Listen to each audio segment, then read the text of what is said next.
Cette vidéo présente le livre intitulé Révélation providentielle de la pratique du développement durable, le livre lui-même étant le résultat de plusieurs visions divines extraordinaires d'une valeur inestimable. Ces visions ont fait l'objet de plusieurs études expérimentales et scientifiques publiées dans de grandes revues scientifiques aux États-Unis et dans le monde. Ces études expérimentales ont abouti pour la première fois dans l'histoire humaine aux mêmes conclusions que la Bible et d'autres écrits sacrés. Nous invitons tout le genre humain à lire attentivement ce livre et à méditer à son sujet et à demander à Dieu si ces conclusions ne sont pas vraies. Toute entité, individu, entreprise, nation, organisation, etc. recevra une force et une intelligence surnaturelle en suivant les principes et pratiques exposés dans ce livre que par n'importe quel livre ou méthode. Ce livre a pour principal objectif de rétablir les ailes aux aigles que nous sommes pour les rendre semblables à Dieu. Une étude expérimentale des principes de l'Évangile révèle que le plus grand modèle scientifique que l'esprit humain ait jamais conçu a pour la première fois été mis en œuvre dans ses moindres détails et bien au-delà par l'Église de Jésus-Christ des Saints des derniers jours à partir de ses propres écrits uniquement, sans aucune référence aux œuvres des fondateurs de l'école classique ou néoclassique. Plusieurs leçons peuvent être tirées de cette expérience. Le modèle classique peut être mis en œuvre dans le monde réel contrairement à ce que les économistes ont toujours pensé, les deux écoles sont vraies et forment une seule et même école d'origine unique. L'un est témoin de l'autre. Le modèle classique est une construction essentiellement scientifique et constitue une preuve scientifique de la véracité de l'Église de Jésus-Christ des Saints des derniers jours. Par conséquent, il y a deux interprètes ou témoins possibles de la vérité, la science et la révélation divine. Tout modèle contraire au modèle classique est une apostasie scientifique irrationnelle, conduisant à des résultats aberrants et sous-optima fondement de toutes les maladies sociales. L'optimalité n'est pas seulement possible mathématiquement mais aussi dans le monde réel et comme il n'y a qu'une seule situation d'optimalité, il n'y a qu'une seule école multidimensionnelle, une seule église multidimensionnelle, c'est-à-dire une école ou une église dont les décisions, les actions sont pleinement révélées. Il est possible d'atteindre l'équilibre, état isotonique ou état réel de toute chose, au sens de Pareto. Le mélange de l'ivraie et de la vérité dans l'école unidimensionnelle actuelle a toujours été la clé de la déroute du monde et est nécessairement d'origine diabolique. L'ennemi de toute justice, un équilibre au sens de Pareto est un état de l'économie où le bien-être de tout agent économique ne peut être amélioré sans détériorer celui des au moins un autre agent économique. Le progrès de l'une ou de l'autre école, église, constitue une richesse de l'autre. Par ce fait même, chaque vrai scientifique est un saint et chaque saint est un scientifique, de sorte que ces organisations fonctionnent comme la thérapie des maladies sociales. Les leçons à tirer de cette étude sont en général illimitées et constituent un tournant pour le monde, pour la science et pour les religions, puisque nul ne pourra désormais s'appuyer sur les vaines querelles de la science et de la religion pour ne pas se soumettre à la vérité. Les preuves seront de plus en plus prolifiques et donneront à Dieu le plein droit de juger le monde durement puisque personne ne pourra dire à Dieu « Je ne savais pas ». Nous ne pouvons pas, d'une part, profiter des bienfaits de la vraie Église ou de la science, électricité, voitures, avions, bateaux, médecine, etc. et, d'autre part, affirmer qu'il n'y a pas de Dieu. Une vraie Église ou une science, qui prouve ensemble l'existence de Dieu par différents moyens et parle d'une seule voix, est un réveil aux ténèbres géantes de la Terre ou à la fin du jeu de l'autruche d'un monde décadent.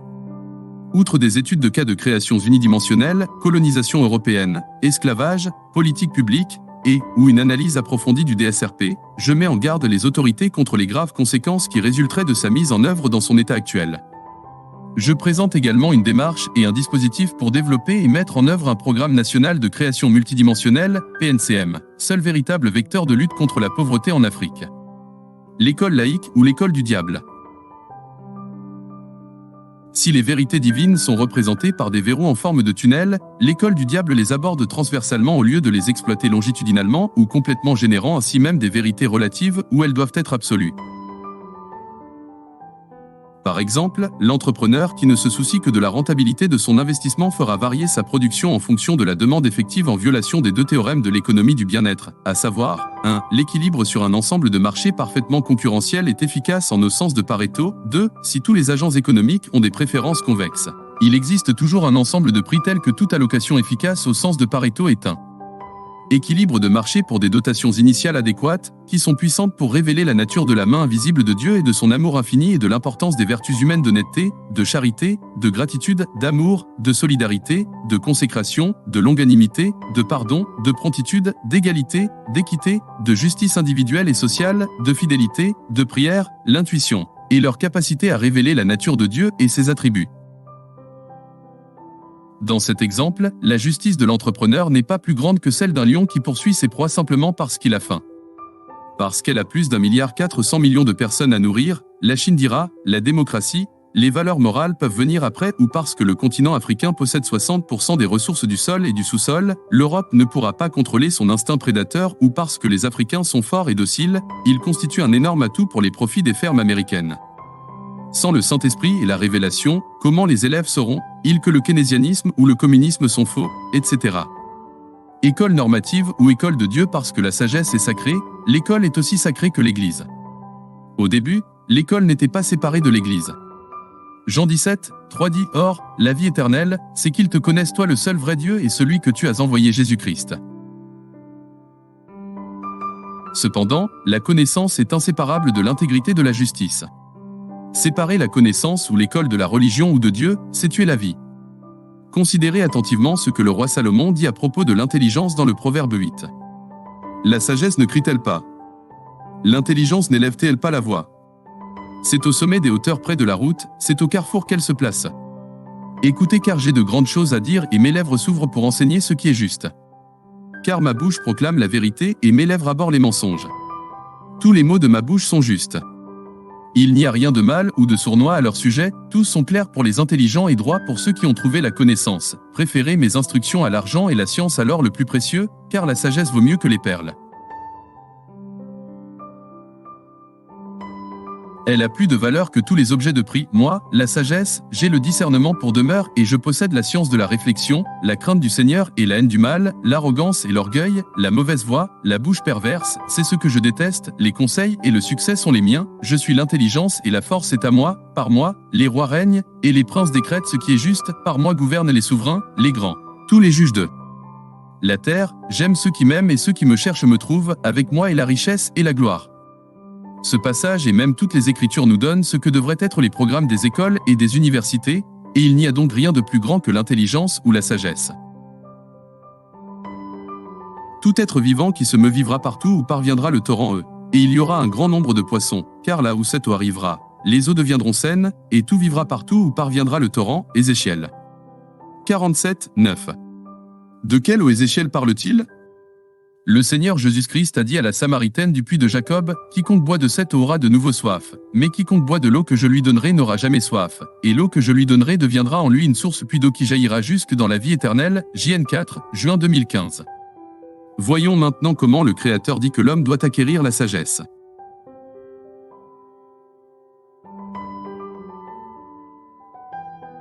Jacques 1, 5 ainsi dit, « Si quelqu'un d'entre vous manque de sagesse, qu'il la demande à Dieu, qui donne à chacun librement et sans reproche, et elle lui sera donnée, mais qu'il la demande avec foi, sans douter, car celui qui doute est comme la vague de la mer, agitée par le vent, et poussée d'un côté et des autres. Qu'un tel homme ne s'imagine pas qu'il recevra quelque chose dû de la part du Seigneur, c'est un homme irrésolu, inconstant dans toutes ses voies. » Mais déjà au verset 2, l'apôtre Jacques nous a révélé plus complètement le processus d'apprentissage.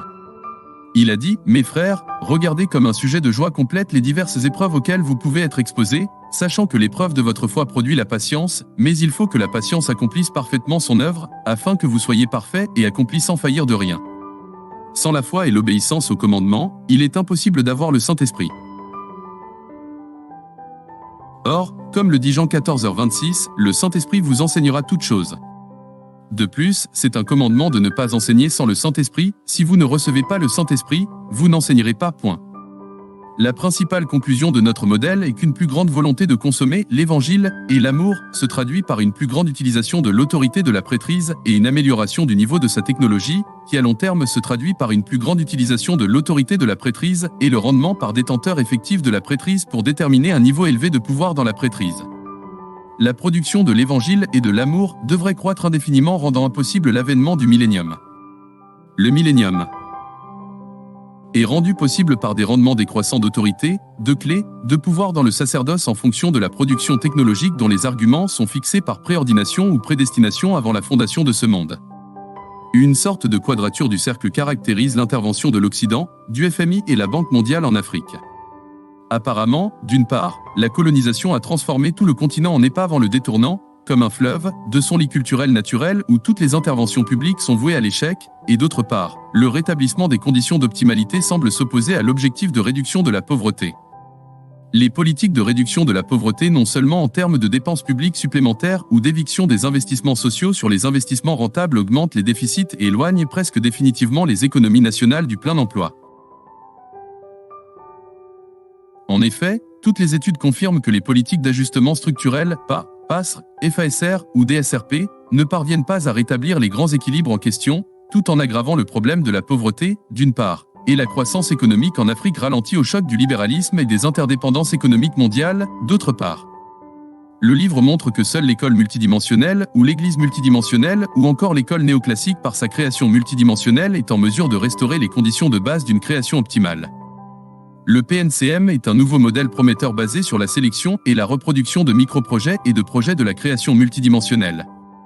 En tout cas, le FMI avait clairement indiqué sa position officielle en annonçant les 7 critères qui valideront les DSRP et qui les distingueront des politiques d'ajustement structurel, PA, des années 1980. Il s'agit de l'approche participative et l'appropriation nationale du DSRP, les FRPC basés sur les DSRP, flexibilité des objectifs budgétaires, budget pro-pauvre et pro-croissance, des analyses rationalisées de la conditionnalité et de l'impact de la SRP sur la pauvreté. Si l'un de ces critères n'était pas rempli, en particulier les 3 premiers, le DSRP serait simplement un PA.S dont les échecs sont encore frais dans les mémoires. Par rapport à l'exigence fondamentale que le DSRP émane des forces motrices du pays, seuls les processus endogènes résultant de la prise de conscience des bénéficiaires peuvent déclencher des changements quantitatifs et qualitatifs durables. Le défaut majeur des créations unidimensionnelles réside dans l'absence de définition d'un cadre culturel et stratégique précis et dans l'absence du court terme, qui devrait être la priorité absolue compte tenu de son impact potentiel sur les populations les plus pauvres. Les causes de la richesse des nations africaines résidant donc dans des stratégies authentiques et endogènes, l'apport extérieur n'étant qu'un complément. La démarche et le dispositif de création multidimensionnelle présentés ici permettent une révision complète et des distributions équitables des créations unidimensionnelles de colonisation, d'esclavage et de politique publique afin de remettre le continent africain dans son lit culturel pour son développement endogène et authentique. En bref, un programme national de création multidimensionnelle est un ensemble coordonné et dynamique de mécanismes en synergie pour atteindre les objectifs économiques, sociaux et environnementaux de la société en utilisant les méthodes de participation, d'analyse, de discussion, de renforcement des capacités, création et investissement. Le PNCM commence par une étude diagnostique qui évalue les problèmes de la création multidimensionnelle pour établir la situation et fixer les priorités. Une fois qu'un consensus sur la vision et les objectifs prioritaires du PNCM a été atteint, le programme est formulé. Le PNCM a pour objectif de créer, dans les régions des différents pays d'Afrique subsaharienne, des structures de gestion efficaces dont le but est le développement de microprojets de la création multidimensionnelle, appropriables, financièrement autonomes, rentables du point de vue de la création multidimensionnelle et reproductibles. Des moyens d'échange d'expériences et de mobilisation d'expertise et de capacités locales qui ont déjà fait leurs preuves. Une telle stratégie est généralement financée par des partenaires au développement qui adhèrent à l'approche. Dans tous les pays où le programme opère, le PNUD en tant que promoteur de l'approche de la création multidimensionnelle est un partenaire de premier plan. Si l'étude diagnostique est favorable au PNCM et qu'un grand nombre de partenaires au développement adhèrent à un accord cadre entre le gouvernement et la coordination du système des Nations Unies, en particulier l'accord de partenariat entre le PNUD et les gouvernements, le CEPAP, doit être ciblé sur le programme et sa mise en œuvre. Rien de tel ne s'est jamais produit dans le pays. La création multidimensionnelle apparaît comme le cadre le plus complet pour la réalisation du modèle libéral organisé par une structure d'animation. Ce que les populations elles-mêmes auraient finalement accompli sans PNCM, à plus ou moins long terme, puisqu'elles disposaient de l'information, des capacités et de la sensibilisation nécessaires, se réalise en un temps record grâce à la reproduction de microprojets de type multidimensionnel. Il n'y a pas d'enjeu plus grand que ce que vise la création multidimensionnelle. Une création multidimensionnelle réussie résoudra le problème de la pauvreté de la manière la plus significative et la plus durable possible. Cette stratégie émane des populations elles-mêmes et vise à développer leur propre créativité pour les rendre autonomes.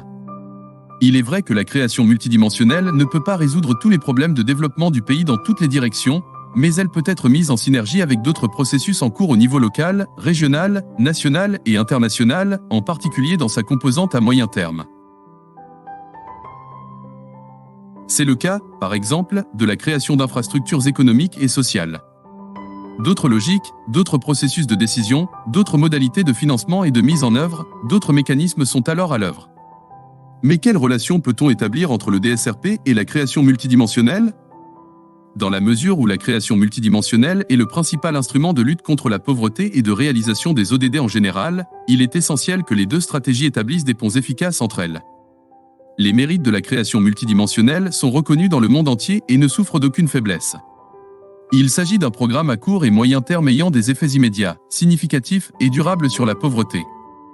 Ainsi, la création multidimensionnelle doit d'abord être validée et adoptée par le gouvernement. Ensuite, un séminaire destiné à établir une articulation adéquate entre la création multidimensionnelle et le DSRP devrait être organisé. Cette procédure créera alors un cadre institutionnel de la création multidimensionnelle. Dans tous les cas, l'une ou l'autre des stratégies doit s'approfondir pour englober l'autre, et le séminaire de validation déterminera le meilleur arrangement institutionnel pour la mise en œuvre des deux stratégies appelées à compléter et à s'enrichir l'une de l'autre.